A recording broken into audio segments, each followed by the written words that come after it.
Hello again, I'm Anthony Cusimano, and this is Alex Restrepo, and we're talking about the Veritas Enterprise Data Services platform, specifically looking at insights. And today, Alex is going to show us a look at Aptare. Correct. So Aptare is actually a recent addition to the Veritas family, and it's coming in with some really cool technology. And so, yeah, we wanted to take a look today. Let's do it. We'll come back to this screen right here to kind of sum up, because this is kind of the dashboard you'll end up using. But to start off, let's take a look at some of the stuff that Aptare is capable of doing in terms of reporting. So starting off, let's go to the data protection dashboard. And what we're seeing here is, of course, reports regarding the success, failures, warnings, all that kind of stuff, the regular activity day to day that you want to keep track of regarding data protection. Right.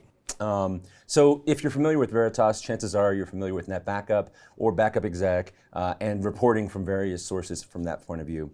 I think what's important to note here is that while those sources are available in here, you'll notice there's a number of other vendors that are also being reported here. I was just going to say, I noticed some friendly and non-friendly names.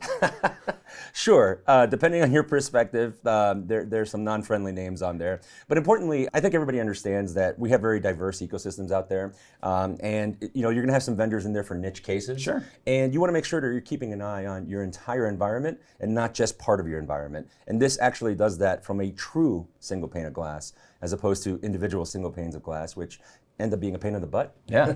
So that's the backup portion of it. But of course, Aptare does much more than just backup. And so just coming over here to the infrastructure side of things, you're going to see that we start to see some SAN, object storage, and NAS utilization as well.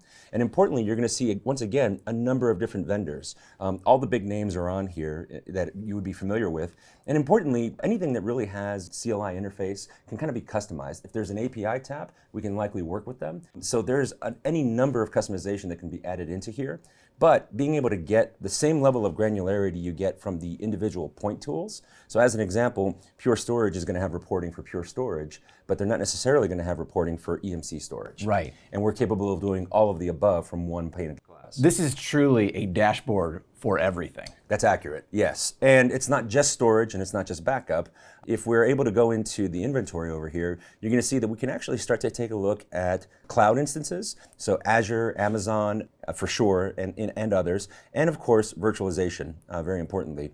And it looks like the virtualization we have in here just went offline because there's no CPU utilization. Earlier we saw some activity on here, there was a heartbeat, but you definitely get a feel for what's going on with your virtual environment in terms of, again, all the basic statistics you want to keep track of. And so am I hitting my cores too hard, memory utilization, storage, importantly, do I need to allocate more storage?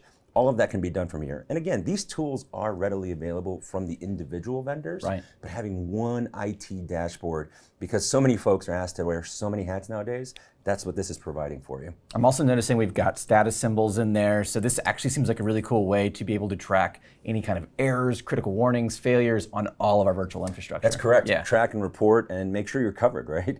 So we go back into reports. The last thing, really to show before we get back into that multi-vendor dashboard is a little bit of chargeback. So, can you think of any reason why we would care about chargeback? People generally like money. Sure, and nobody has enough of it, especially IT departments nowadays. Very true. And so, but yet, IT departments are constantly being tasked by legal, by marketing, by any number of folks with more and more activities and responsibilities and more infrastructure that need to be responsible for. Right. But the money's not coming, right? And so chargeback is a great way to guilt those folks into paying their fair share. Meaning, if you're utilizing X, Y, or Z amount of my infrastructure, it's important that we all chip in together. And in this way, these IT guys that are managing the environments that are having struggles finding the appropriate budget dollars are capable of doing so. That's very handy. It kind of brings all departments together in a way. Yeah, and you'll notice that we're giving you, usage, we're giving you what's doing the usage, and of course, we're giving you a cost, very importantly. So the cost numbers themselves, where do we generate that from? Yeah, so the amount of money necessary to run a given unit of IT is going to be inputted by you, the IT manager. Okay. Right? And so from there, we would just extrapolate that based on multiplying the per unit amount. And the reporting, of course, comes from all of the different vendors that we saw in the inventory. So the nice thing is, different infrastructures, different costs, everything can be combined into something that is applicable for them. Correct, and it's really across the entire landscape of the environment, up to and including cloud. That's awesome. Yeah.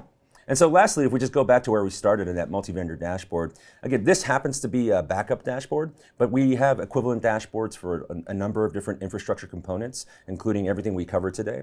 And so it gives you at a glance, a little bit of job summaries, largest backup by volume in this instance, job area codes, summary status.